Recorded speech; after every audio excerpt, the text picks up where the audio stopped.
ओम शांति। आज हम एक बहुत इंटरेस्टिंग टॉपिक जानेंगे बिकॉज जैसे ही बच्चों की मैरिज होती है एक नया फेज स्टार्ट हो जाता है। एक ऐसा फेज जो पूरी फैमिली में बहुत बड़ा ट्रांजिशन फेज लेकर आता है। कई बार पेरेंट्स इस फेस में फील करते हैं कि हमें थोड़ा इग्नोर किया जा रहा है, उनकी वैल्यू थोड़ी कम हो रही है, पर उन्हें यहाँ एक्सेप्ट करना होगा कि घर में एक नया मेंबर आया और उसकी वैल्यू वैसी ही होनी चाहिए जैसे घर में छोटा बच्चा आता है तो सब उसका ध्यान रखते हैं। अब हम प्रैक्टिकल सिचुएशन को समझें। जैसे घर में बहू आई, उसको भोजन बनाना नहीं आ रहा। अब सास की यहाँ ड्यूटी क्या है, उसको प्यार से भोजन बनाना सिखाए। और जब वो भोजन बनाए, ऑब्वियसली परफेक्ट नहीं बनेगा, कुछ ना कुछ कमी होगी, सारे फैमिली मेंबर को कहे कि हमें इसे अप्रिशिएट करना है, किसने जो भी किया बेस्ट किया, धीरे धीरे सीख जाएगी। तो इस बात का बहू पे क्या इफ़ेक्ट आएगा कि उसकी सास उसे मोटिवेट कर रही है।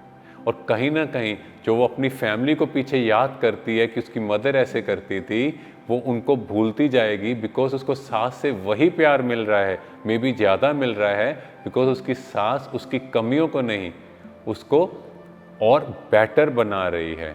नेक्स्ट चेंज, घर में कुछ ना कुछ बात होती है तो कहीं ना कहीं हम नए मेंबर को, बहू को सबके सामने इंसल्ट करते हैं।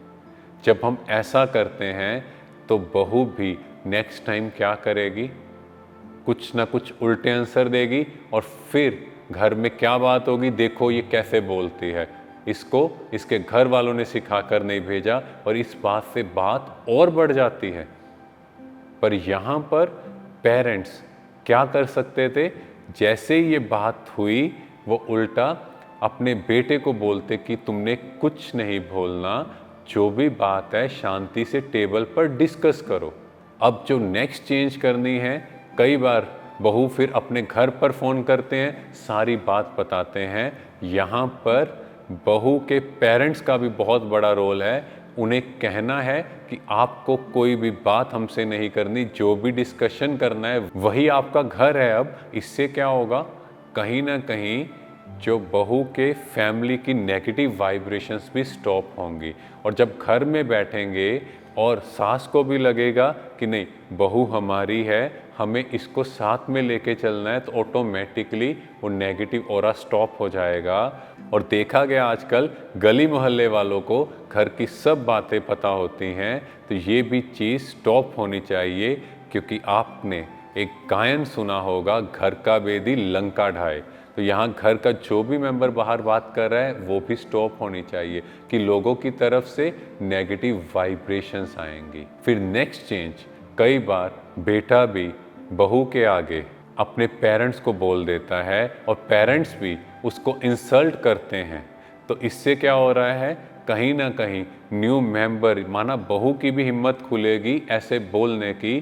तो यहाँ पेरेंट्स का भी एक बहुत बड़ा रोल है कि अपने बच्चे की इंसल्ट बहू के सामने नहीं करें, तो ऑटोमेटिकली बच्चा भी ये ध्यान देगा कि कोई भी बात बहू के सामने ना हो। और इससे क्या होगा, पूरी फैमिली के अंदर एक डिवाइन संस्कार होगा, जिससे जो नेक्स्ट जनरेशन भी घर में आएगी वो भी उस डिविनिटी के साथ आएगी, एक दूसरे से बहुत रॉयल्टी से बात करेंगे और घर का माहौल सतयुगी हो जाएगा, जिसका गायन है घर घर स्वर्ग बन जाएगा।